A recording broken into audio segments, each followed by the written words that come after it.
Hello everyone, I am Shweta Sharma from KMS fashion. आज हम अपना last part that is part 5 लेके आए हैं। प्रीवियस ईयर हमारा दिसंबर 2018 का क्वेश्चन पेपर है उसका।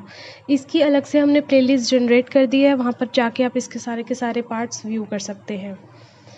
सो question number 51 is given below are two statements, one labeled as assertion and one as reason। तो यहाँ पर हम एक और चीज़, ये questions तो हम समझेंगे ही कि क्या है क्या नहीं है, लेकिन साथ के साथ हम ये भी आज समझेंगे कि किस तरीके से हमें इन questions को solve करना चाहिए। मीन्स आपके पास बहुत सारे बच्चों को queries रहती हैं कि हमें assertion reason के question solve करने में बहुत ज़्यादा प्रॉब्लम आती है। तो आज हम इसी तरह से डिस्कस करके इन प्रॉब्लम्स को सॉल्व करेंगे ताकि आपको मेंटली पता चले कि किस तरीके से हमें अपने माइंड में इस प्रॉब्लम को सॉल्व करना होता है। सो असर्शन मतलब एक उन्होंने एक स्टेटमेंट दे रखी है, हमें पहली चीज़ ये देखनी है कि इंडिविजुअली ये स्टेटमेंट्स हमारी करेक्ट है या नहीं है। साथ के साथ मैं क्वेश्चंस यहाँ पर इंग्लिश में ही प्रोवाइडेड है, लेकिन मैं समझाती उसको हिंदी में भी हूँ, तो आप उसको ध्यान से सुनिएगा तो आपको समझ भी आएगा। सो यहाँ असर्शन में दे रखा है fibre with amorphous arrangement of polymers have a better water absorption and dye intake. हमारे क्या होते हैं, स्ट्रक्चर्स होते हैं पॉलीमर्स के, एमॉर्फस होता है और क्रिस्टलाइन होता है ना, इस तरह के होते हैं, सुना होगा आपने। तो इन्होंने बोला है कि जो हमारा फाइबर का, जो ऐसे फाइबर्स होते हैं जिसका हमारा अमॉर्फस अरेंजमेंट होता है पॉलीमर्स का, उसमें बेटर वाटर की एब्जॉर्प्शन होती है और डाई इनटेक होती है। अब आपने अपने माइंड में क्या सोचना है कि क्या वेदर आपका ये जो असर्शन है, ये जो एक पर्टिकुलर स्टेटमेंट है, ये ट्रू है या फॉल्स है। ठीक है, तो उसको अगर ये ट्रू है, हाँ, कि अगर हमारा एमॉर्फस जो अरेंजमेंट है वो हमारा खुला अरेंजमेंट होता है जिसकी वजह से वाटर आराम से एब्जॉर्ब हो जाता है और डाई इनटेक भी उसके अंदर आ जाता है। तो हमारा अगर ये करेक्ट है तो देखिए, सबसे पहली बात, ए इनकरेक्ट और ए इनकरेक्ट दो ऑप्शंस आपके यहाँ पर एलिमिनेट हो जाते हैं। आपको क्या करना है, सोचना है और फिर अपने ऑप्शंस को एलिमिनेट करना है। Now you have two options, that is A is correct and A is correct in first and fourth. अब हम सेकेंड स्टेटमेंट को देखेंगे कि in amorphous arrangement polymers are arranged in a random manner making the fibre more absorbent. कि जो हमारा amorphous arrangement होता है उसके अंदर जो पॉलीमर्स होते हैं उसको हम रैंडमली अरेंज करते हैं, जैसे इधर उधर रैंडम सिस्टम होता है, ठीक है, उसको उस तरह से कर रखा होता है। तो इस वजह से उसके अंदर बहुत ज़्यादा स्पेस होता है जिसकी वजह से हमारा फाइबर क्या करता है, एब्जॉर्बेंट बनता है। तो अब हम ये चीज़ सोचेंगे तो हाँ, हमारा एमॉर्फस जो स्ट्रक्चर होता है वो इसी तरह का होता है, इसका मतलब वो भी करेक्ट होगा। ठीक है, रीज़न अपनी तरफ से, तो यहाँ पर रीज़न इज करेक्ट वाला ऑप्शन भी हमारा खत्म हो जाएगा और आंसर हमारा फोर्थ आएगा, दैट इज असर्शन रीज़न, दोनों करेक्ट है। तो इस तरह से हम इन क्वेश्चंस को सॉल्व कर सकते हैं कि एमॉर्फस क्या होता है, रैंडम प्लेस होता है फाइबर्स का जिसमें मोर स्पेस आता है हमारे फाइबर्स के बीच में, जो हमारे फाइबर्स को क्या बनाता है, बेटर एब्जॉर्बेंट बनाता है। यहाँ पर हम देखेंगे 3 तरह के हमारे स्ट्रक्चर्स होते हैं, that is crystalline, polycrystalline and amorphous. Crystalline के अंदर देख सकते हैं आप कितना कॉम्पैक्ट स्ट्रक्चर है। On the other hand polycrystalline के अंदर उतना कॉम्पैक्ट नहीं है एज कंपैरेटिव टू हमारा क्रिस्टलाइन, लेकिन एमॉर्फस भी नहीं है। एमॉर्फस के अंदर क्या होता है, काफ़ी ज़्यादा स्पेसिंग दे रखी होती है जिसमें हम क्या, हमारी डाई, हमारी वाटर एब्जॉर्बेंसी बहुत ईजिली, बहुत आराम से अच्छी क्वांटिटी में हो जाती है। नेक्स्ट क्वेश्चन भी हमारा असर्शन रीजन का है।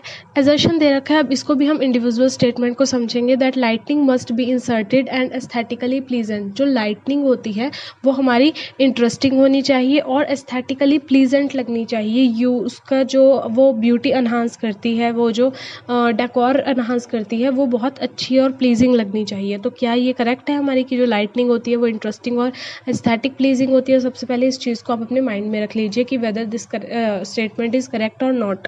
देन आप इसके रीजन के बारे में सोचिए कि all uncovered light sources are aesthetically appealing. कि जितने भी हमारे अनकवर्ड लाइट सोर्स होते हैं, अब एक चीज़ आप ध्यान रखिए, जो भी अनकवर्ड लाइट सोर्स है वो क्या करेंगे, बहुत ज़्यादा स्कैटर्ड करेंगे लाइट को, तो क्या वो उतना एस्थेटिकली अपील कर पाएंगे? सो यहाँ पर हमारा करेक्ट ऑप्शन है 4, दैट इज ए जो है हमारा वो करेक्ट है, बिकॉज वो इंटरेस्टिंग भी होते हैं और एस्थेटिकली अपील भी करते हैं। लेकिन ऑन द अदर हैंड जो अनकवर्ड हमारे लाइट सोर्सेज हैं वो एस्थेटिकली अपील उतने नहीं करते। सो लाइट क्या है, एक बहुत ही मोस्ट वेरिएबल और ऐड करता है किस चीज़ को, एक हमारे डिज़ायर टच को ऐड करता है। एक पर्टिकुलरली ये हमारी फंक्शनल भी है और एस्थेटिक पर्पस है हमारे इंटीरियर डेकोरेशन का। नेक्स्ट क्वेश्चन भी हमारा एजर्शन रीज़न का ही है। इसके अंदर एजर्शन मतलब एक स्टेटमेंट के बारे में हम सबसे पहले बात करेंगे, दैट इज़ फूड इंटॉलरेंस। अब ये आप एजर्शन रीज़न के क्वेश्चंस बहुत आराम से तब कर सकते हैं जब आपके बेसिक्स क्लियर हों। तो आपको बहुत इंपॉर्टेंट है कि लाइन टू लाइन आप जिस भी बुक, जिस भी नोट्स कहीं से भी पढ़ रहे हैं या किसी भी चीज़ के पर्टिकुलर टॉपिक के बारे में इंफॉर्मेशन ले रहे हैं तो आप बेसिक से लीजिए, बिकॉज ये उससे कोरिलेट करके काफ़ी सारे क्वेश्चंस देते हैं। जैसे कि food intolerance is an adverse abnormal immune response to food triggered by the body immune system. तो इन्होंने क्या बोला है कि जो फूड की इंटॉलरेंस होती है वो एडवर्स, बहुत अच्छे बड़े लेवल पे एबनॉर्मल इम्यून रिस्पॉन्ड करती है जब भी हमारा फूड ट्रिगर्ड करता है हमारे बॉडी की इम्यून सिस्टम से। तो हम पहले ये सोचेंगे कि ये हमारा करेक्ट है स्टेटमेंट या इनकरेक्ट स्टेटमेंट है। उसके बाद हम एलिमिनेशन मेथड को अप्लाई करेंगे एंड देन हम रीज़न पे आएंगे। रीज़न क्या दे रखा है, the symptoms of the food intolerance are generally restricted to gastrointestinal tract. तो जो हमारे सिम्टम्स होते हैं फूड इंटॉलरेंस के, ये आप अपने डे टू डे लाइफ में भी सोच सकते हैं, because food intolerance, food poisoning या गैस्ट्रो इंटेस्टिशनल ट्रैक्ट में इरिटेशन या कोई भी ऐसी चीज़ नॉर्मली हम देख सकते हैं कहीं एक सिचुएशंस में। कहीं अगर आपके आसपास कोई पेशेंट हो उस चीज़ का, तो अगर आपको लाइव एक्सपीरियंस हो, नहीं तो हम बेसिक्स पढ़ेंगे उससे ये चीज़ें काफ़ी हद तक क्लियर हो जाती हैं।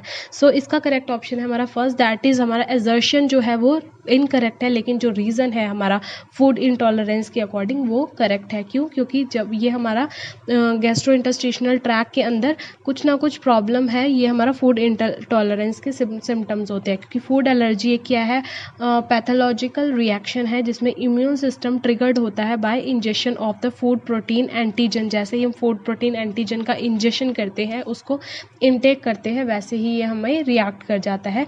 और small amount of allergic food, अगर हम बहुत कई लोग कई खानों से, कई फूड से एलर्जिक होते हैं, मतलब वो उनको आपने मूवीज़ में मोस्टली देखा होगा कि किसी को फॉर एग्जांपल किसी भी एक पर्टिकुलर चीज़ से एलर्जी है, वो उसको खाता है तो या तो वो बेहोश हो जाता है, फेंट हो जाता है, या उसके वॉमिटिंग्स हो जाती है, कुछ भी सच काइंड ऑफ थिंग्स। तो वो क्या करता है, कुछ अमाउंट का भी अगर हमारा एलर्जिक फूड होता है वो ट्रिगर करता है, एकदम हमारे क्लिनिकल सिम्टम्स आते हैं। क्लिनिकल सिम्टम्स आप कौन से, जो आप देख पाएंगे, जैसे आपके गैस्ट्रोइंटेस्टिनल डिसऑर्डर हो गया, urticaria and airway inflammation and ranging in severity from mild to life threatening. मतलब हमारा माइल्ड से लेके हमारी जान तक जा सकते हैं, इतने ज़्यादा इसके क्या होते हैं, सिम्टम्स आ जाते हैं। नेक्स्ट क्वेश्चन है, इसमें भी असर्शन रीज़न दे रखा है कि all preschool should be exposed to at least 1 hour of computer literacy each day. अब देखिए हम किसके बारे में बात करें, प्री स्कूलर्स के बारे में बात करें। मतलब जो स्कूल, जैसे आपको प्री पेड पोस्ट पेड होता है ना, तो प्री से आप वो ध्यान रखिए। प्री स्कूलर जो स्कूल जाने से पहले ही के बच्चे होते हैं, क्या ये ज़रूरी है कि उनको कंप्यूटर के बारे में नॉलेज देने के लिए हमें उनको 1 घंटा घर पे देना चाहिए, रोज़ 1 hour देना चाहिए हर रोज़?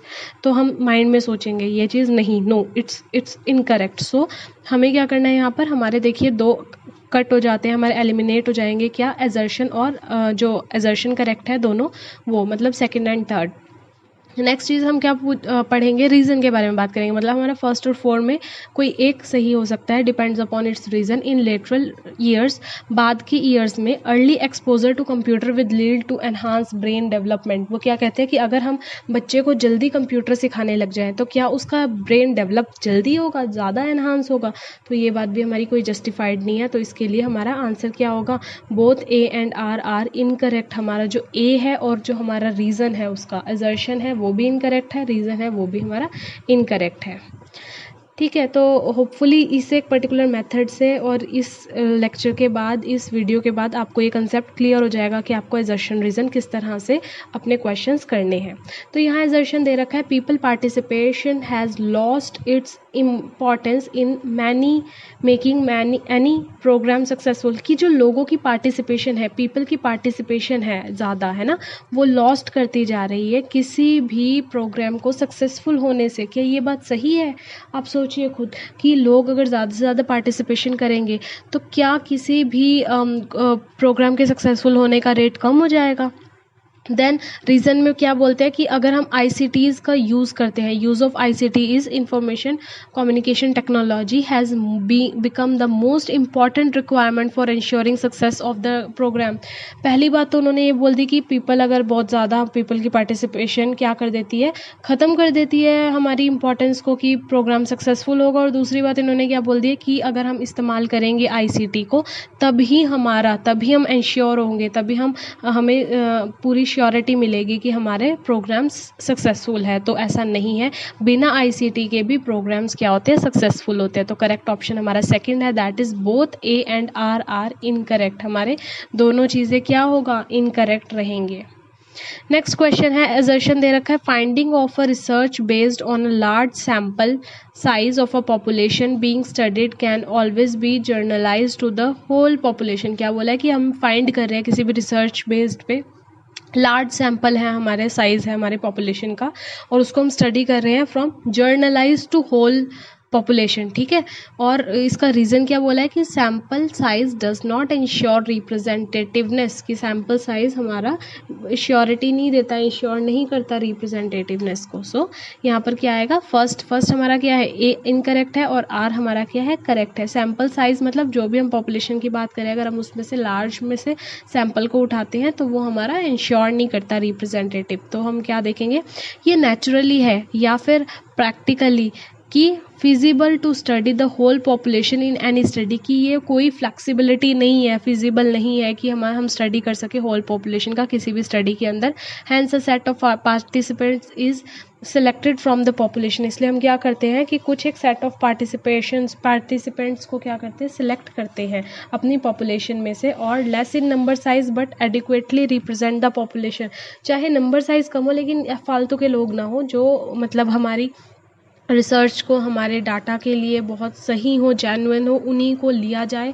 उससे ही हमारा क्या निकलेगा, सही सैम्पल निकलेगा। और साथ के साथ the sheer sample of the size of the sample is not a guarantee of its availability to accurate represent a target population. मतलब लार्ज जो अनरिप्रेजेंटेटिव सैम्पल्स हैं वो क्या करते हैं, वो बैडली परफॉर्म करते हैं एज स्मॉल अनरिप्रेजेंटेटिव सैम्पल के से कंपैरेटिव। हम अगर लार्ज अनरिप्रेजेंटेटिव सैम्पल को कंपेयर करेंगे स्मॉल अनरिप्रेजेंटेटिव सैम्पल्स के साथ। सो इसलिए हमारा आंसर क्या है, ए हमारा इनकरेक्ट है और रीज़न हमारा करेक्ट है।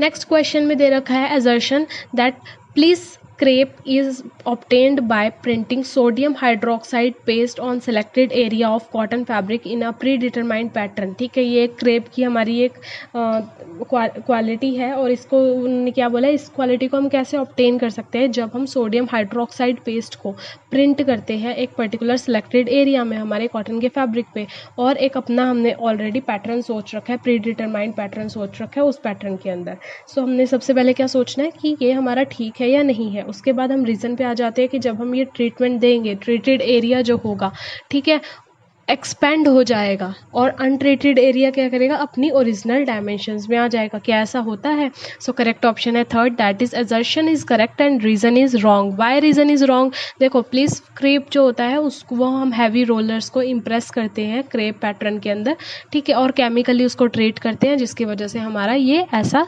अपीयरेंस आ जाती है। लेकिन जब हम ट्रीट एरिया होता है वो हमारा एक्सपेंड नहीं करता, वो हमारा रिंकल्ड हो जाता है। और जबकि अनट्रीट एरिया तो देखो हमारे ओरिजिनल डायमेंशंस के अंदर आ जाता है, लेकिन जो ट्रीटेड एरिया होता है वो रिंकल कर जाता है।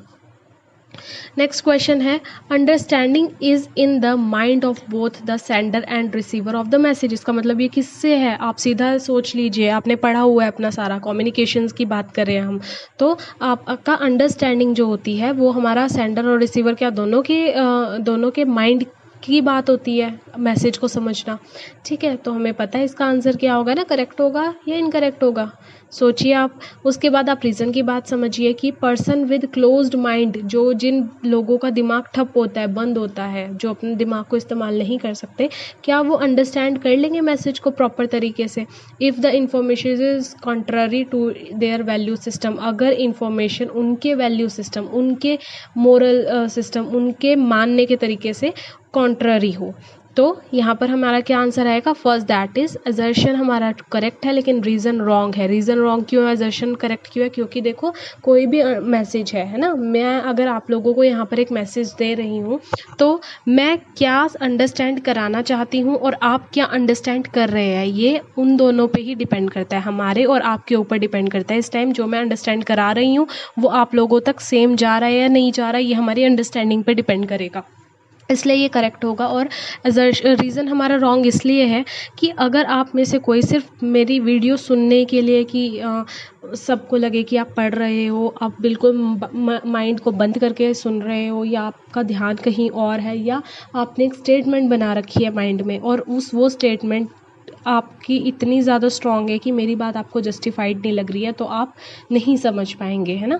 तो इस वजह से ये हमारी चीज़ क्या है, रीज़न जो है वो हमारा इनकरेक्ट रहेगा इसमें, ठीक है। क्योंकि वो इन्होंने बोला कम्प्लीटली अंडरस्टैंड मैसेज, तो क्लोज माइंड का पर्सन कम्प्लीटली अंडरस्टैंड नहीं करेगा किसी भी मैसेज को।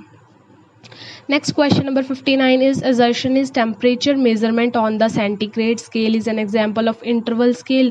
क्या जो हमारा टेम्परेचर मेज़रमेंट होता है, टेम्परेचर को जब हम मेज़र करते हैं, किस चीज़ पे मेज़र करते हैं हम टेम्परेचर को मेज़र करते हैं अपने सेंटीग्रेड स्केल पे, तो क्या ये हमारा इंटरवल स्केल का कोई एग्जाम्पल है ना। इंटरवल स्केल आप सब लोगों को पता है कौन सा होता है, अगर नहीं पता तो आई बटन के अंदर वीडियो आपको मिलेगी, उस वीडियो से आपको क्या मिल जाएगा, हमारे स्केल्स की मेज़रमेंट मिल जाएंगे, तो उस वीडियो को देख के आप बता सकते हैं कि हमारा कौन सा स्केल है ये। तो अगला हमारा क्या है, रीज़न दे रखा है कि जो हमारा इंटरवल स्केल होता है, the order of value is important and significant, उसके अंदर ऑर्डर ऑफ वैल्यू जो है वो इंपॉर्टेंट और सिग्निफिकेंट रहती है, लेकिन different between the category is not really known, लेकिन हमें पता नहीं होता कि कौन सी कैटेगरीज के बीच में डिफरेंस है। सो करेक्ट ऑप्शन है हमारा फर्स्ट, दैट इज़ असर्शन हमारा बिल्कुल करेक्ट है यहाँ पर, लेकिन रीज़न जो है वो हमारा टोटली रॉन्ग है, इनकरेक्ट है। Question number 60, menu is considered as a stand-alone component of a food service unit। क्या हमारा जब भी फूड सर्विस यूनिट की बात होती है तो क्या सिर्फ मेन्यू के बारे में बात होता है, मतलब मेन्यू एक बेसिक कंपोनेंट है, बताइए बात सही है या गलत है। नहीं, क्यों, क्योंकि और भी सारे एलिमेंट्स होते हैं ना, सिर्फ यही तो होता नहीं है food service unit.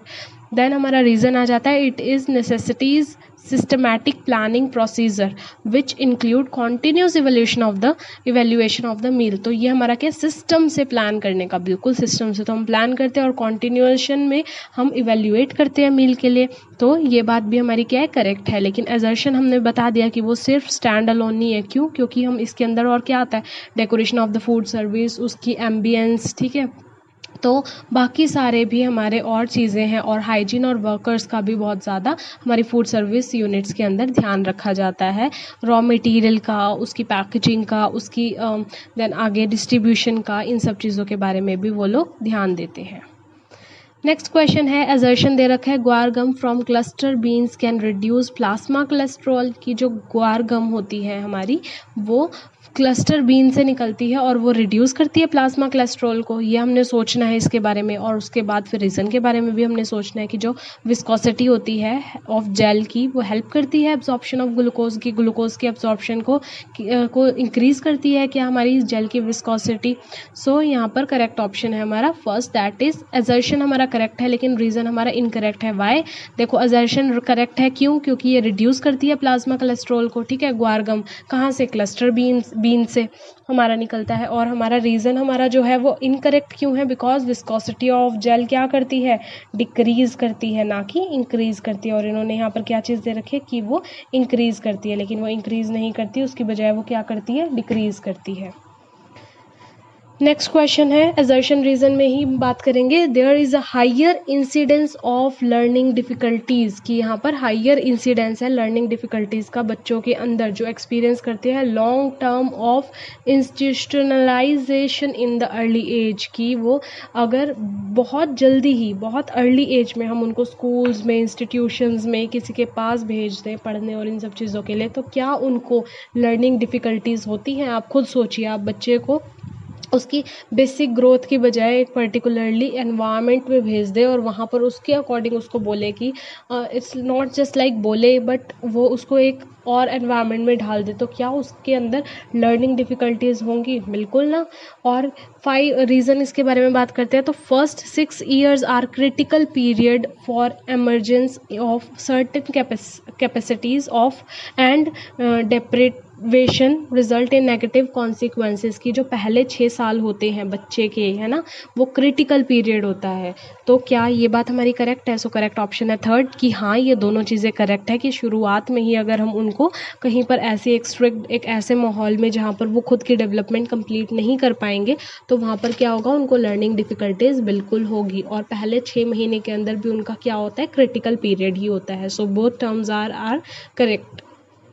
Next question की बात करते हैं। Laissez type of leadership results in a satisfied but inefficient group की जो हमारा laissez type of leadership है, ये एक तरह का हमारा लीडरशिप है। इसके लिए आपको लीडरशिप के टाइप्स आने चाहिए, ठीक है। तो वो क्या रिजल्ट करता है, सेटिस्फाइड लेकिन इनएफिशिएंट ग्रुप को। हम पहले इसके बारे में बात सोचेंगे, फिर उसके बाद हम देखते हैं कि इसका रीज़न क्या है। दिस टाइप ऑफ, कई बार हमें ना असर्शन नहीं समझ आता लेकिन रीज़न पता चल जाता है, तब भी हम एलिमिनेट कर सकते हैं कि अगर हमारा असर्शन रीज़न करेक्ट है या अनकरेक्ट है, तो एटलीस्ट हमारे 4 में से हम 2 ऑप्शंस को तो उड़ा सकते हैं। देखो सिंपल सी बात है, उसको हम एलिमिनेट कर सकते हैं और बाकी 2 के बारे में फिर हम आराम से शांति से सोच सकते हैं। और इसमें भी असर्शन और रीज़न में एक चीज़ तो हमें समझ आ ही जाती है, करेक्ट है या गलत है ना। तो रीज़न क्या दे रखा है, this type of leadership would determine the group policies और decision without consulting group members की। ये इस तरह का जो लीडरशिप होती है वो क्या डिटरमाइन करती है, ग्रुप पॉलिसीज़ को और डिस्कशंस को बिना कंसल्ट किए ग्रुप मेंबर से। अब देखिए यहाँ पर इन्होंने क्या दिया है, एक लेजस फेयर टाइप ऑफ लीडरशिप दे रखी है और ग्रुप मेंबर्स की बात कर रखी है। कोरिलेट करके देखो, इन सब चीज़ों को आंसर निकल जाएगा। That is second. Why second?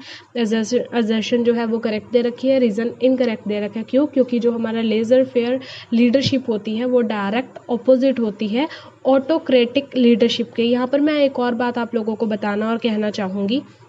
Suppose आप यहाँ पर क्वेश्चंस कर रहे हैं, जिन लोगों को अभी भी अपनी लगता है कि हाँ हमारे पास एग्ज़ाम के 5 दिन रह गए हैं, 4 दिन रह गए हैं, इवन तो अब तो 4 दिन रह गए हैं और हम लोगों को नहीं पता कि किस तरीके से हमें लास्ट की अपनी रिवीजन करनी है। तो मैं ये कहूँगी कि आप क्या कीजिए, रोज़ के 50 क्वेश्चन कीजिए। उन 50 क्वेश्चन के अंदर आपको 50 टॉपिक देखने को मिलेंगे। उन 50 क्वेश्चन को आप करने की ट्राई कीजिए, उन 50 टॉपिक को आप रिवाइज़ कीजिए, तो 4 दिन में भी आपके 200 टॉपिक्स रिवाइज़ हो सकते हैं, ठीक है। हम टॉपिक्स, अब आप चैप्टर्स के पीछे मत भागिए, आप टॉपिक्स को भी पकड़ेंगे तब भी आपका काफ़ी ज़्यादा हेल्प आपको मिलेगी। सो ये क्या होता है, ये हमारा ऑपोजिट होता है ऑटोक्रेटिक लीडरशिप के। Instead of a single leader making all decision, इसके अंदर सिंगल लीडर सारे डिसीजन ना लेने की बजाय क्या होता है, ग्रुप होती है, एक टीम होता है और फ्यू डिसीजंस अलाउ होते हैं उनके स्टाफ के, जो वो अपने वर्क प्लेस के वर्क सॉल्यूशन के अकॉर्डिंग चूज़ कर सकते हैं। और इस तरह की लीडरशिप को हम क्या कहते हैं, इस तरह की लीडरशिप को हम डेलीगेटिव लीडरशिप भी कहते हैं। क्लियर? तो मतलब इंडिविजुअल नहीं होते। यहाँ पर इन्होंने रीज़न गलत क्यों बोला है, क्योंकि उन्होंने बोला कि वो डिसीजन ले लेते हैं बिना कंसल्ट किए ग्रुप मेंबर को, लेकिन नहीं, वो ऐसा तो करते ही नहीं है। वो ग्रुप मेंबर को कंसल्ट करके फिर उसके बाद टीम वर्क के साथ अपने डिसीजंस लेते हैं। नेक्स्ट क्वेश्चन है, the structural design should usually be conceived to accumulate the population characterised between 5 and 95th percentile. तो इन्होंने क्या बोला, जो स्ट्रक्चरल डिवाइस है इसके अंदर ऑलरेडी हमने आंसर गिवन है, असर्शन करेक्ट है, रीज़न इनकरेक्ट है, देखेंगे कि क्यों है ऐसा।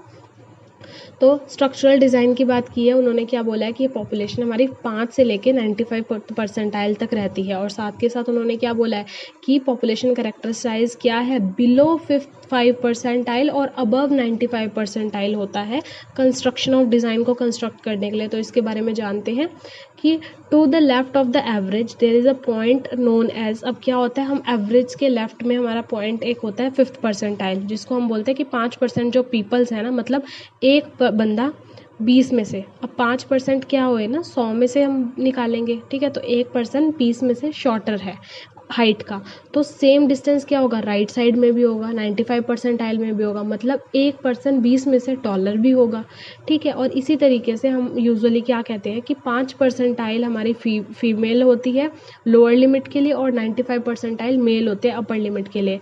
तो हमारा जो रीज़न है वो इनकरेक्ट क्यों है, क्योंकि 5 से बिलो नहीं होता और 95 परसेंटाइल से अबव नहीं वो हमारे जो करेक्टरिस्टिक्स है वो जाते हैं। नेक्स्ट क्वेश्चन है, ये हमारे थे देखो एजर्शन रीजन के क्वेश्चंस। अब हमारे कौन से आ रहे हैं, सीक्वेंशियल ऑर्डर में लगाने के लिए। सीक्वेंशियल ऑर्डर में भी लगाने के लिए बिल्कुल बेसिक फंडा है, ठीक है, वो अभी हम इन क्वेश्चंस को करते करते ही समझेंगे, इन क्वेश्चंस को करते करते ही जानेंगे। तो यहाँ पर क्या दे रखा है, करेक्ट सीक्वेंस पूछा है उन्होंने परसेंटेज मेथड का रेसिपी एडजस्टमेंट के लिए।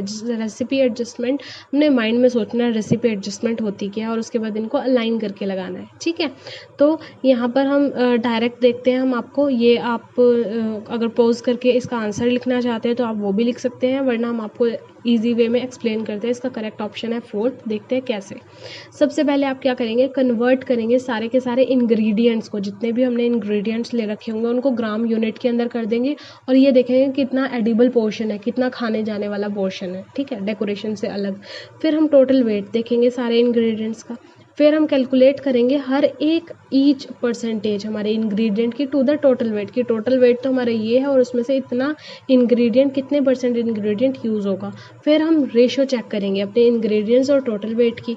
फिर हम ये देखेंगे कि अपना टोटल वेट जो है प्रोडक्ट का कितना हमें कस्टमर को देना है, कितनी, अगर हम सर्विंग की बात करें तो कितनी थाली के अंदर कितना आना चाहिए, है ना, या फिर एक प्लेट के अंदर कितना आना चाहिए या एक बाउल में कितना आना चाहिए, इस तरह से।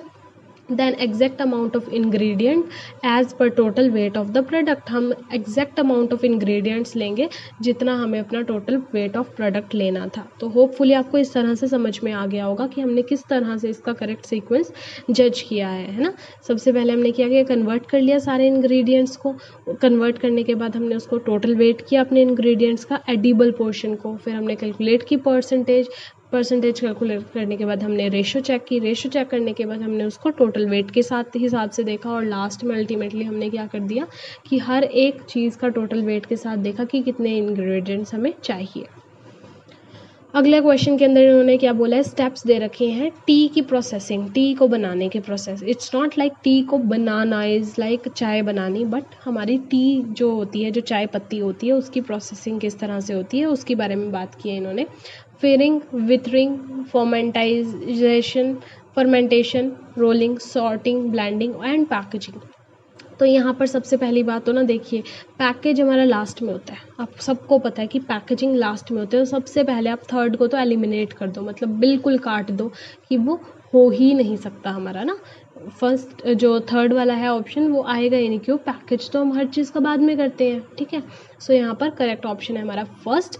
किस तरह से आप देखिए यहाँ पर भी क्या है, टाई हो गया था हमारा कि फर्स्ट और सेकंड के बीच में विथरिंग एंड फिरिंग। तो पहले तो हमें इन दोनों का मतलब पता होना चाहिए। देखिए तो सबसे ये सारा हमने ना मिक्स कंप्लीट लिखा हुआ है कि आपका टी प्रिपरेशन का प्रोसेस क्या होता है।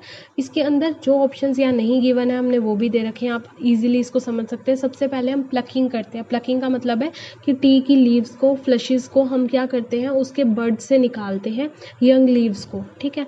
फिर आता है हमारा विथरिंग। विथरिंग क्या होता है, फिजिकल विथरिंग के अंदर जब हम रिमूव करते हैं मॉइस्चर टी लीव्स में से, है ना। हर चीज़ को बहुत टाइम तक रखने के लिए आपने देखा आपकी ड्राई होती है टी लीव्स, तो हम उसके अंदर जब वो लीव्स होती है तब तो आपको पता है कि मॉइस्चर होगा लीव्स के अंदर, है ना। तो उसको हम मॉइस्चर को रिमूव करने के प्रोसेस को विथरिंग बोलते हैं। देन डिस्ट्रप्शन का मतलब क्या होता है, इसको लीफ मैक्रेशन भी बोलते हैं। लीफ मैक्रेशन का मतलब कि हम इसको प्रमोट करते हैं ऑक्सीडाइजेशन के लिए। देन हमारा ऑक्सीडाइजेशन प्रोसेस ये होता है। फिर हमारा फिक्सेशन या किल ग्रीन को हम डन करते हैं to stop the leaf oxidise at a desired level. अब क्या है, ऑक्सीडाइजेशन प्रोसेस हमने शुरू तो कर दिया लेकिन किसी एक लेवल तक तो होगा, तो उस लेवल को हम किल ग्रीन या फिक्सेशन बोलते हैं कि अब फिक्स हो गया हमारा लेवल। देन येलोइंग होती है या स्वेल्टरिंग बोलते हैं उसको, मतलब एक येलो टी, वार्म, डैम्प ट्री लीव्स जो होती है, टी की लीव्स होती हैं, उसको हम किल ग्रीन के बाद का प्रोसेस होता है इसमें, जिसमें हम इसको एक क्लोज्ड कंटेनर के अंदर पैक कर देते हैं। कब तक, जब तक हमारी ग्रीन लीव्स किस कलर की ना हो जाए, येलो कलर की ना हो जाए। उसके बाद हम उसको रोलिंग और शेपिंग देते हैं। मतलब अब जो हमारी डैम्प टी लीव्स, डैम्प क्यों बोली इन्होंने, एक तो इन्होंने इसमें से सारा वाटर कंटेंट को निकाल दिया और उसके बाद इन्होंने इसको ड्राई करने के बाद पूरा किया।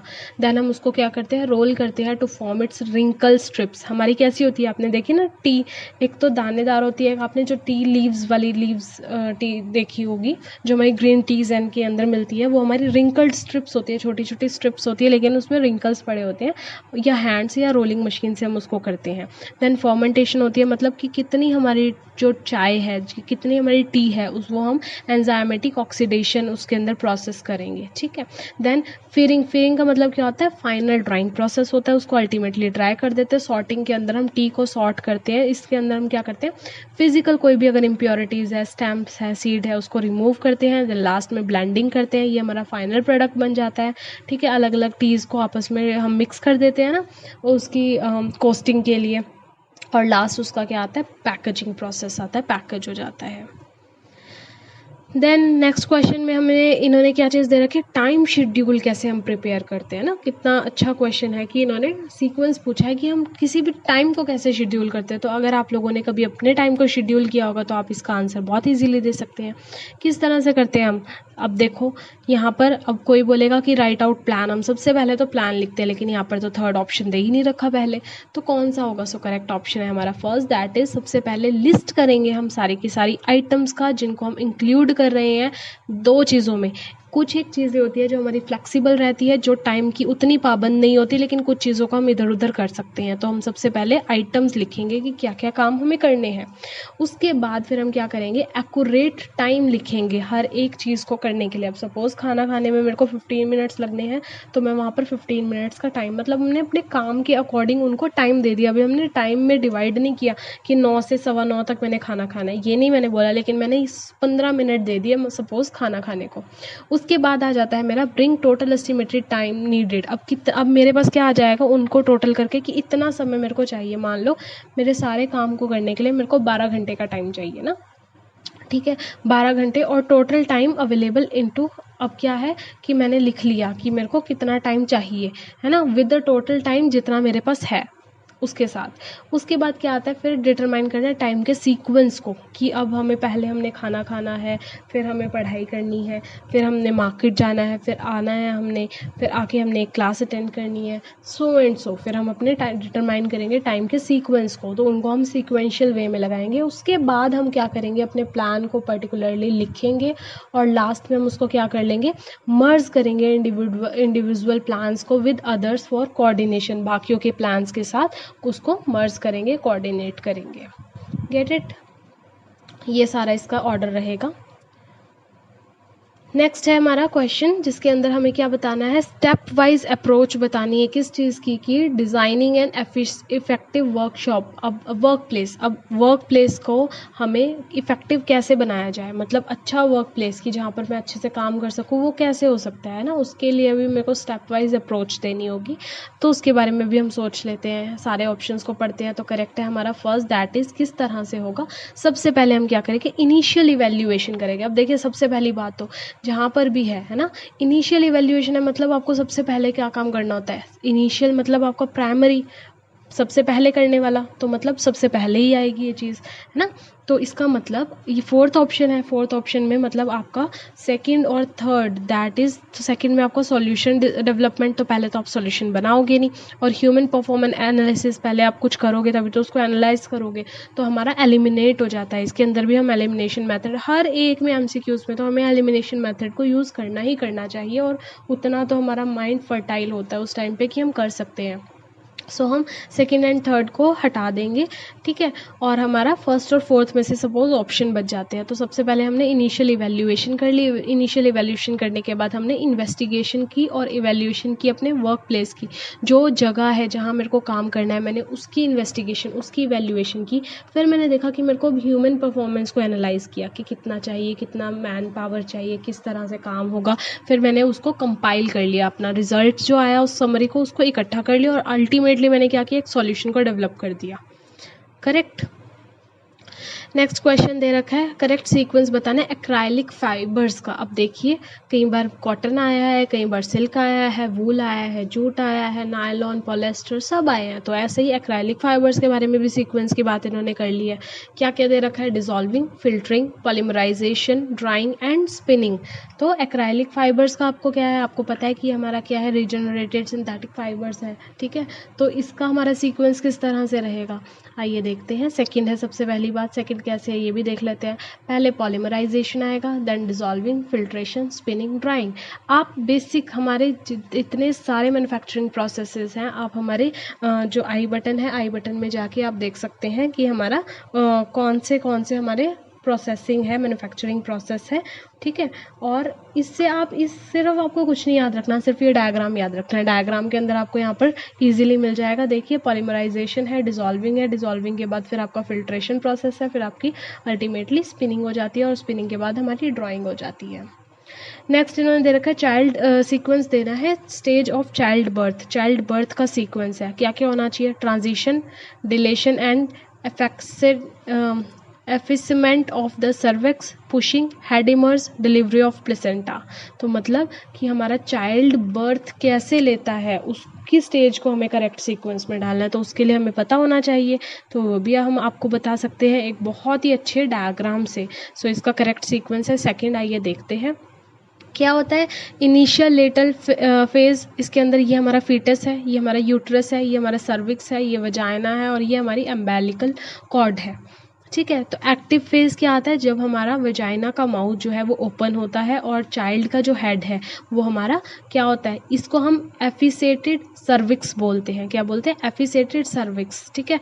तो फर्स्ट स्टेज क्या होती है, लेबर की डायलेशन और एफिसेटमेंट ऑफ द सर्विक्स, जब हमारा ओपनिंग होती है and allow the baby to born through the birth canal से बेबी को बॉर्न होने का बॉर्न होता है। And this stage cervix is affected by about 60% and dilated by about 1 to 2 centimetre हमारा ओपनिंग होती है। Then transition, cervix is dilated by about 7 to 10 centimetre opening हो जाती है, मतलब 7 से 10 सेंटीमीटर ओपनिंग हो रही है। और क्राउनिंग ऑफ द हेड का जो क्राउन पार्ट है वो बाहर की तरफ आना स्टार्ट हो जाता है, क्लियर।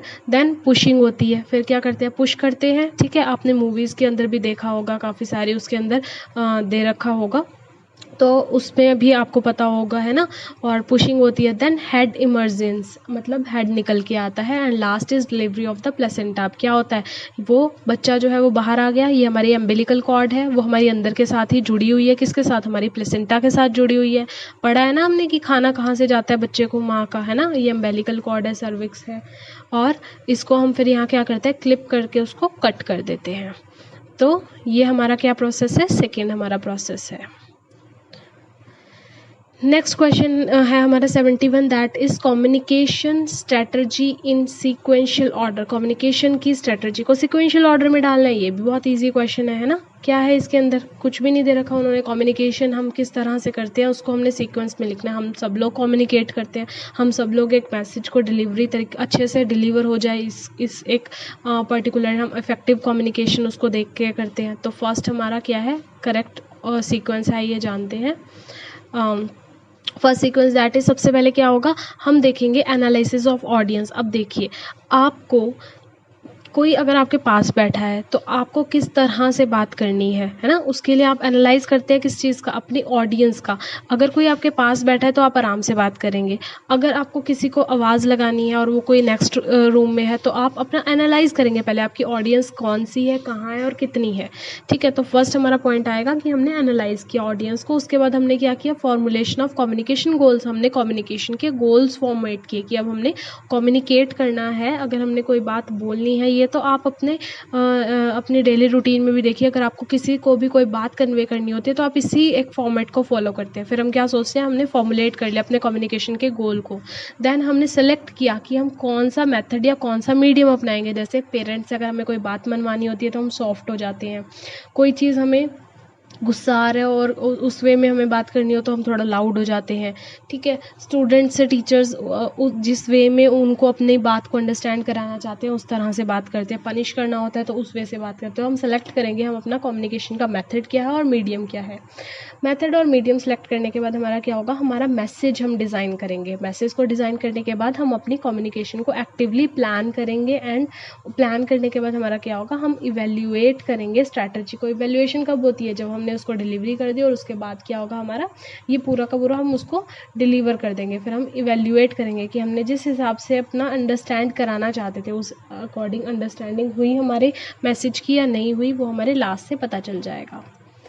नेक्स्ट है हमारा 72 क्वेश्चन, दैट इज़ अरेंज करना है यहाँ पर किस चीज़ का, सिक्वेंशियल ऑर्डर ऑफ मोटिवेशन। किसने दिया था, मैस्लो ने जो दिया था उसको हमें यहाँ पर देखना है मोटिवेशन का।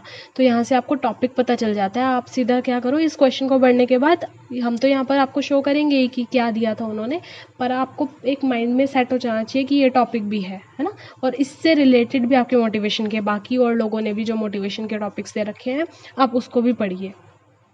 तो यहाँ पर करेक्ट ऑप्शन हमारा रहेगा फर्स्ट एंड सेकंड। क्यों, बिकॉज एनटीए ने काफ़ी बार ये मिस्टेक्स कर रखी है कि वो अपने और कोड्स को क्या देते हैं, सेम कोड्स दे देते हैं। क्लियर। तो यहाँ पर हमारा क्या रहेगा, क्या दिया था उन्होंने, self actualization, desire to become the most that one can be, esteem मतलब self respect, status, recognition, freedom, strength and respect, love and belonging, safety needs and हमारी फिजियोलॉजिकल नीड्स। तो यहाँ पर हमारा क्या दे रखा है उन्होंने, इंडिविजुअल का सिक्वेंशियल ऑर्डर में। एक और चीज़ होती है, ये हमें कई बार बोल देते हैं कि आपको असेंडिंग में डालना है या डिसेंडिंग में डालना है, तो उस चीज़ का भी आप हमेशा ध्यान रखिए, ठीक है। सबसे पहले क्या है हमारा, फूड वाटर एयर है। फूड वाटर एयर के बाद हमारी सिक्योरिटी है, प्रोटेक्शन है। तो यहाँ पर हम देखेंगे, देखिए सबसे पहले हमारा क्या है, फूड वाटर एयर, फिर हमारी सिक्योरिटी है, फिर हमारा रिलेशनशिप्स है, फिर हमारी सेल्फ स्टीम है, एंड लास्ट हमारी क्या है, desire to the most, self actualisation है। ये मैस्लो ने दी थी। नेक्स्ट क्वेश्चन हमारा कम्युनिटी न्यूट्रिशन प्रोग्राम के क्या स्टेप्स होंगे, प्लानिंग बतानी है कम्युनिटी न्यूट्रिशन प्रोग्राम की, है ना। सीक्वेंशियल स्टेप्स बोले हैं उन्होंने, करेक्ट सीक्वेंस बोला है। तो करेक्ट सीक्वेंस हमारा क्या चीज़ आएगी यहाँ पर, सेकंड कौन सा है देखते हैं। प्रॉब्लम को पहले क्या करेंगे, आइडेंटिफाई करेंगे, फिर सेलेक्ट करेंगे इंटरवेंशन उसके बारे में, फिर गोल्स और ऑब्जेक्टिव सेट करेंगे, फिर प्रोग्राम को इम्प्लीमेंट कर देंगे, देन सेलेक्टिंग करेंगे हम इंटरवेंशंस का। हमारा ये सेलेक्टिंग इंटरवेंशंस जो हैं यहाँ पर, तो यहाँ पर क्या चीज़ आ जाएगी हमारी, हमारा जो सेकंड ऑप्शन है वो हमारा यहाँ पर कंप्लीट तरीके से बनता हुआ हमें दिखेगा। अब किस तरह से है कि हम सबसे पहले इसको एक बार दोबारा देखते हैं कि पहले आपने प्रोग्राम को आइडेंटिफाई कर लिया। प्रोग्राम को आइडेंटिफाई करने के लिए कम्युनिटी नीड्स की असेसमेंट कर ली, ठीक है, कि क्या हमें कम्युनिटी को चाहिए। उसके बाद हमने गोल्स और ऑब्जेक्टिव को सेट किया। उसके बाद हमने सेट किया अपने इंटरवेंशन को सेट करने के बाद हमने क्या, प्रोग्राम को इम्प्लीमेंट करना है, एंड लास्ट हमने उसकी मॉनिटरिंग और इवेल्युएशन कर ली। क्लियर। नेक्स्ट क्वेश्चन है, बहुत इंपॉर्टेंट क्वेश्चन है, विटामिन ए की डेफिशिएंसी। काफ़ी बार अलग अलग तरह से इस क्वेश्चन को दिया गया और इसके अंदर हम कंप्लीट इसके बारे में सीक्वेंस जानेंगे। करेक्ट सीक्वेंस बताना है जो हमारा मैनिफेस्टेशन होता है विटामिन ए की डेफिशिएंसी की वजह से, किस में, लेकिन ज़ीरोफेथैलेमिया क्लासिफिकेशन के अंदर। सो करेक्ट सीक्वेंस है हमारा फोर्थ, दैट इज़ फोर्थ है हमारा सबसे पहले night blindness, then conjunctival xerosis, then corneal xerosis, then हमारा keratomalacia, and last is our corneal scar. तो यहाँ पर हम देखेंगे हमारा night blindness, conjunctival xerosis, bit spot, corneal xerosis, corneal ulcer में 1/3 कॉर्निया जो लेस देन होती है, देन ग्रेटर देन और इक्वल टू केराटोमेल्शिया बोलते हैं जिसको, then cornea scarring, and last हमारा होता है ज़ीरोफेथैलेमिया फंडल। ये अडल्ट्स के अंदर होता है, ठीक है। तो ये रेयर होता है, एक तो लॉन्ग लास्टिंग रहता है, नॉट ब्लिंडिंग। तो ये आप इसको यहाँ पर क्या कर सकते हैं, इसको आप देख सकते हैं, लिख सकते हैं अपने पास, पॉइंट को नोट आउट कर सकते हैं।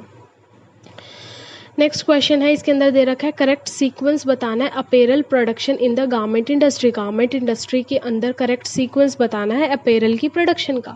तो क्या क्या होना चाहिए, आप देखिए इसको आप सोच सकते हैं खुद भी। क्यों सोच सकते हैं खुद भी, क्योंकि हम लोग भी क्या हैं, कहीं ना कहीं आपने देखा होगा, आप कोई ना कोई चीज़ प्रोडक्ट बनाया होगा आपने कभी, है ना, हर एक जगह। तो यहाँ पर आपने गारमेंट इंडस्ट्री के अकॉर्डिंग इसको सोचना है। जो लोग ऑलरेडी टेक्सटाइल फैशन से बिलोंग करते हैं वो लोग इसको काफ़ी अच्छे से असेस कर सकते हैं। तो करेक्ट ऑप्शन है हमारा 3। जैसे कि सबसे पहले हम यहाँ पर क्या करेंगे, इसके अकॉर्डिंग देखते हैं हम पहले। सबसे पहले हम शेड्यूल करेंगे, है ना। हम किसी भी चीज़ का क्या बनाते हैं, शेड्यूल बनाते हैं। शेड्यूल बनाने के बाद हम प्रोडक्शन का पैटर्न बनाएंगे। प्रोडक्शन के पैटर्न बनाने के बाद हम क्या करेंगे, उसकी ग्रेडिंग करेंगे। क्योंकि जब भी हम गारमेंट इंडस्ट्री में काम करते हैं तो एक तो आपका कोई भी साइज़ बनता नहीं है। योर ग्रेडिंग सिस्टम क्या कहलाता है, 30 साइज़, 32 साइज़, 34 साइज़, 36 साइज़, है ना।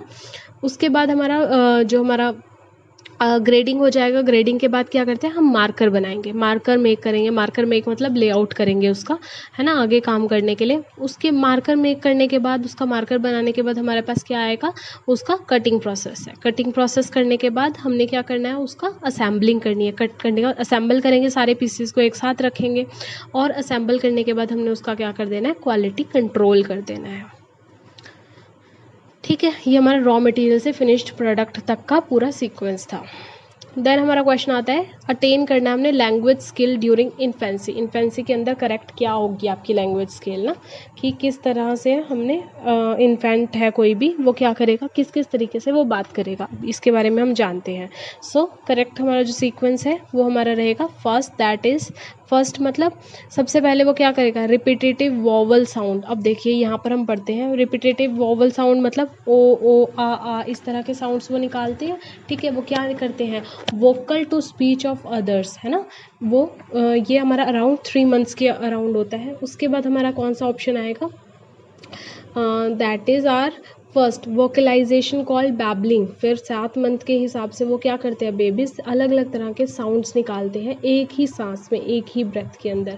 10 मंथ्स के अकॉर्डिंग वो जार्गन करते हैं, मतलब प्री लिंग्विस्टिक वोकलाइजेशन इनफैक्ट्स होता है, मतलब जिसमें वो स्ट्रेस और इनोटेशन करते हैं। मतलब क्या है हमारा, that is series of vocal और वोवल और कॉन्सोनेंट्स को वो क्या करते हैं, कंबाइंड करके जार्गन बोलते हैं उसको। ठीक है, उसके बाद हमारा क्या चीज़ होती है प्रोसेस, हमारा होलो फ्रेज आते हैं एंड लास्ट में हमारा क्या आता है, टेलीग्राफिक स्पीच आता है। टेलीग्राफिक स्पीच आपको पता है, हम जब 2 से 3 सेंटेंस के अंदर वर्ड्स के अंदर अपना पूरा सेंटेंस फ्रेज कर देते हैं ना। और होलोग्राफिक हमारे क्या होते हैं, जिसमें इन्फेंट्स का एक तरीका है कम्युनिकेट करने का। ठीक है, सिंगल वर्ड से अपनी पूरी बात बोल देता है। नेक्स्ट क्वेश्चन में हमने ये पूछा है इन्होंने कि हमें मैच द फॉलोइंग करने हैं। मैच द फॉलोइंग मतलब मिलाने, हमने कैसे मिलाने हैं, मोटर डेवलपमेंट दे रखी है एक लिस्ट के अंदर, है ना, और दूसरे से उसको एज के अकॉर्डिंग मिलाना है। ये भी बहुत ईजी है, हम लोग कर सकते हैं। जैसे कि 2 से 3 साल का जो बच्चा है वो क्या करेगा, वो पुट अपने पैरों में अपने सिंपली अपनी क्लोथिंग को पुट कर लेगा और उसको रिमूव कर देगा। 3 से 4 साल का जो बच्चा होगा वो क्या करेगा, वो अपने बड़े बटन्स को खोल और बंद कर देगा। 4 से 5 साल का बच्चा क्या करेगा, अपने ट्रायंगल्स को या क्रॉस को अपनी कॉपी पे बना सकेगा। और हमारा जो 5 से 6 साल का बच्चा है वो क्या करेगा, वो अपने शूज़ को टाई कर पाएगा। ठीक है, और कॉपीज़ नंबर फ्रॉम 1 to 50। अब देखिए 6 साल का जो बच्चा होता है वो पहले कहाँ जाता है, स्कूल में जाना स्टार्ट करता है, प्री स्कूल्स में जाना शुरू करता है, तो वो कॉपी पे 1 से 50 तक काउंटिंग नहीं कर सकता। ओके, नेक्स्ट क्वेश्चन दे रखा है हमारा, लिस्ट 1 है और लिस्ट 2 है। लिस्ट 1 में कुछ टर्म्स हैं और उसको एक्सप्लेन करना है। तो टाइप 1 एरर, इन सब चीज़ों के बारे में हम डीपली यहाँ पर एक बार देख लेते हैं। सेकंड है इसका ऑप्शन करेक्ट है, तो यहाँ देखते हैं। टाइप 1 एरर है, उसको हम फॉल्स पॉजिटिव भी बोलते हैं। ठीक है, और ये हमारी इनकरेक्टली रिजेक्ट होती है ट्रू नल हाइपोथेसिस पे। जो हमारा चाय स्क्वायर टेस्ट है वो हमारा नॉन पैरामीट्रिक टेस्ट है, उसको हम डिस्ट्रीब्यूशन फ्री टेस्ट भी कहते हैं। और यहाँ पर हम देख पा रहे हैं हमारा एम्पिरिकल रूल है जो अप्रॉक्सीमेटली 68% है, डिस्ट्रीब्यूशन लाई करती है 1 स्टैंडर्ड डेविएशन ऑफ मीन पे, 95 करती है 2 स्टैंडर्ड ऑफ मीन पे, और 99.7 करती है 3 standard deviation of the mean पे। ठीक है, जो हमारा ये दे रखा है इन्होंने स्टैंडर्ड डेविएशन का। एंड लास्ट हमारा क्या दे रखा है इन्होंने, अल्टरनेटिव हाइपोथेसिस और नल हाइपोथेसिस की बात करें, जिसमें हमारी क्या है, मोर प्रोबेबल है, वैल्यूज़ हमारी क्या है, डिफर है हमारी right tail test, left tail test और टू टेल टेस्ट के अंदर। नेक्स्ट क्वेश्चन है, इसके अंदर भी इन्होंने मैच द फॉलोइंग्स में कुछ टर्म्स है और कुछ उनकी आइटम्स हैं। तो टर्म्स क्या है, leadership, customer focus, planning for improvement, people focus and supplier focus. तो करेक्ट है हमारा फर्स्ट। देखते हैं कैसे। लीडरशिप, लीडरशिप क्या कहलाती है हमारी, voice of the customer. Leadership क्या कहती है, वॉइस है हमारी कस्टमर की। अब देखिए कोई भी लीडर है, कोई वो अपनी वॉइस ही तो बना ना, है ना, लीडर को अब क्यों बनता है कोई। नेक्स्ट है हमारा कस्टमर फोकस। कस्टमर फोकस क्या कहता है, स्ट्रैटेजिकल डायरेक्शन। जो हमारे कस्टमर का फोकस होगा वो स्ट्रैटेजी, वो हमारी डायरेक्शन होगी किसी भी स्ट्रैटेजी को करने के लिए। प्लानिंग फॉर इम्प्रूवमेंट, अब हमें क्या करना है, पार्टनरिंग आउटकम, हमने प्लान करना है, पार्टनरशिप करनी है आउटकम्स के लिए। Then people focus, people focus क्या होगा, प्रोसेस कंट्रोल, कि जो वो पीपल्स जिस चीज़ के लिए फोकस है उस चीज़ को हमने कंट्रोल तरीके से सही करना है। एंड सप्लायर्स फोकस क्या आएगा हमारा, असेसमेंट आउटकम, की जो हमारा असेस किया था उसका क्या हमारा आंसर आ रहा है। नेक्स्ट हमारा मैच द फॉलोइंग है, इसके अंदर एक्टिव इंग्रेडिएंट्स दे रखे हैं और फूड सोर्सेज दे रखे हैं हमारे। तो एक्टिव इंग्रेडिएंट्स और फूड सोर्सिंग के अकॉर्डिंग हमारा क्या दे रखा है, यहाँ पर हम बात करते हैं सेकंड का मतलब है हमारा दिस, कि हमारा अल्फा लिपोइक एसिड क्या कहता है हमारा, ये हमारा पोटैटोज़ के अंदर मिलता है। फ्लेवोनॉइड्स हमारे कहाँ पर मिलते हैं, गार्लिक में। देन लाइकोपीन हमारी कहाँ मिलती है, हमारी टमाटोज़ के अंदर। देन ग्लूटाथियोन हमारा एवोकाडो में, और सेलेनियम हमारा कहाँ पर मिलता है, सी फूड के अंदर। आइए देखते हैं। सबसे पहले अल्फ़ा लिपोइक एसिड जो है वो एक नेचुरल प्रोटेक्टिव एंटीऑक्सीडेंट है। Foods have alpha lipoic acid, spinach, broccoli, yam, potato, yeast, tomatoes, Brussels sprouts, carrots, beets and rice bran. इस क्वेश्चन को हमने और भी एग्जांपल्स इसलिए दिए हैं बिकॉज आप इजीली इनके नाम लिख सकते हैं एक्टिव इंग्रेडिएंट्स के, और उसके आगे उनके सोर्सेज लिख सकते हैं, क्योंकि हमें नहीं पता कि एनटीए क्या करता है। काफ़ी सारे क्वेश्चंस जो ऑप्शंस दे रखे होते हैं और जो पहले नहीं आए होते उसको वो अगले पेपर में दे देते हैं। गार्लिक जो है एक बहुत ही अच्छा सोर्स है हमारा एक्टिव फाइटोमॉलिक्यूल्स का, ठीक है, और जो इंक्लूड करता है organosulphur compound, phenolic acid, allylthiosulfinates, flavonoids और विटामिन्स का। लाइकोपीन्स हमारा क्या करता है, प्रेजेंट होता है टमाटो के अंदर और टमाटो प्रोडक्ट्स या उसके बाकी फ्रूट्स के अंदर। देन एवोकाडो के अंदर हमारा ग्लूटाथियोन रिड्यूस करता है हमारी ह्यूमन बॉडी। और फिश या शेल फिश जो है वो एक्सीलेंट सोर्स होते हैं हमारे सेलेनियम के, ये हेल्दी पार्ट होता है हमारी डाइट का। नेक्स्ट क्वेश्चन के अंदर कुछ आइटम्स दे रखे हैं और कुछ एग्जांपल्स दे रखे हैं कि हमारे जो first generation, second generation, third generation, fourth generation, ये हमारे मीडियाज़ थे, इसके अंदर क्या क्या चीज़ें यूज़ की जाती थी। तो सो सिंपल, ठीक है, हम उसको सोच के समझ के भी कर सकते हैं। जैसे कि हर क्वेश्चन में से हमें सोच समझ के ही करना है, लेकिन सोच के इन सेंस कि हमें पता है हमने मूवीज़ के अंदर मोस्टली हमने सारी जनरेशन्स देखी होती हैं, या फिर हमारे घर के अंदर ही हमारी दादी होती है, मम्मी होती है, नानी होती है, ठीक है, तो हमें उन जनरेशन के अकॉर्डिंग पता है। या हमें ये भी पता है कि पहले समय में किस तरह से मीडिया था, किस तरह से काम होता था। तो यहाँ पर फर्स्ट जनरेशन वाले क्या काम करते थे, फर्स्ट जनरेशन वाले चार्ट्स को यूज़ करते थे। सेकंड जनरेशन वालों ने प्रिंटेड ग्राफिक्स को यूज़ करना शुरू किया। थर्ड जनरेशन वालों ने उसमें film strips I. And fourth जो अब जनरेशन है वो क्या काम कर रही है, हमारी प्रोग्राम इंस्ट्रक्शन, हम कंप्यूटराइज सारा का सारा काम कर रहे हैं। नेक्स्ट, ठीक है, ये यहाँ से आप पूरा पढ़ सकते हैं कि चार्ट हमारा one of the visual add है। पहली जनरेशन में प्रिंटेड हमारा ग्राफिक डिज़ाइन है, फिल्म हमारा ऑडियो विजुअल एड्स है, और प्रोग्राम इंस्ट्रक्शन हमारा मेथड है टीचिंग का, जिस तरह से आज हम पढ़ पा रहे हैं।